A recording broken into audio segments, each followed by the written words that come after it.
Hello everyone, I'm Santiago, and today I'm gonna be testing The Legend of Zelda Breath of the Wild using the CEMU emulator on the RX 570. To skip to any of the resolutions tested, check the timestamps down in the description. So as promised, I'm testing this game again. This is because the emulator has been updated quite a bit since last time I made a video. So yeah, this is CEMU 1.16.0. This means that now we have access to the Vulkan API on the public builds, which so far helped me see an improvement, a huge improvement actually, on the AMD GPUs. But on the Nvidia GPUs I still have better performance on the OpenGL mode. I'll be talking more about that later in the video. If you want to learn how to configure this emulator, there's a link to a tutorial down in the description by VSOD Gaming. Very detailed, it'll tell you what to do if you have an Nvidia GPU or AMD GPU. But my recommendation so far is go Nvidia with OpenGL, and if you have an AMD card, use Vulkan. On the graphics packs, depending on the API I used different settings. I needed to use fewer graphics packs. This means that I only tweak resolution and a couple other ones to avoid crashing, which limits how much we can alter the look and performance of the game. There's more details about that in the tutorial in the description, as I just said. I'll be testing two CPUs on each of the GPUs I'm testing, which are an i3-9100F and then an i5-9400F. So 4 cores 4 threads and 6 cores 6 threads. I will expect better numbers using a 3rd gen Ryzen 5 CPU, but you need to tweak a couple settings in the emulator. I'm just testing the CPUs that I have at the moment, so you can see if there's a difference between them. For the quad-core CPU, I'm using the dual-core recompiler, and for the 6-core CPU, I'm using the triple-core recompiler. So we have the best performance out of those CPUs in this emulator. And well, now Vulkan versus OpenGL. As I said, Vulkan has less compatibility with the graphics packs. What really does work is to change the resolution, so you can do that on Vulkan. Also, the shader cache on Vulkan is way faster than on OpenGL. On OpenGL, the stutters are way larger, are more noticeable. On Vulkan they're still noticeable but much shorter, which make the game playable. Also, I didn't find any shader cache that was a Vulkan exclusive, but we're able to use the OpenGL shader caches when selecting Vulkan. The problem with this is that it's not 100% smooth, that's why you'll see some stutters when I'm testing Vulkan on the AMD card. That will only improve as you play. The first 10 minutes of gameplay are the worst, because you're getting a lot of stutters, but they are very short. And as time goes on, you're getting less and less stutter. OpenGL, on the other hand, has 100% compatibility with graphics packs. You have all of the tweaks available for you, but it runs bad on the AMD GPUs. On the other hand, on the Nvidia cards, OpenGL is faster, which in this case helps them beat the AMD GPUs on all the tests. This might change in the future as they polish the Vulkan implementation more. And then the other advantage of OpenGL is the shader caches. Those are online, you can install them very easily, but you don't get as much stutter as on Vulkan because those are made on OpenGL, those shader caches. So I notice less stutter by quite a lot, especially when you first start the game. Using those OpenGL caches on actual OpenGL really makes the game smooth from the get-go. So you don't have to suffer the first 10 minutes like on Vulkan. So yeah, so far the game is running significantly better on AMD GPUs. Stability is much better in comparison to the past. We only had OpenGL.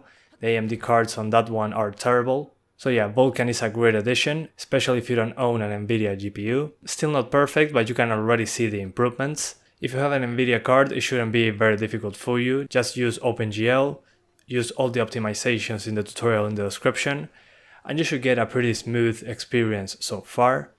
But yeah, it's been great to see how this emulator improved over time. It's a lot better than when I first tried it. I'll be doing more GPUs, so stay tuned for that in the channel. I'll add the links in the description once I made those videos on other GPUs. But yeah guys, that's about it. I hope you keep enjoying the video. Thanks for watching and see you next time.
Hip!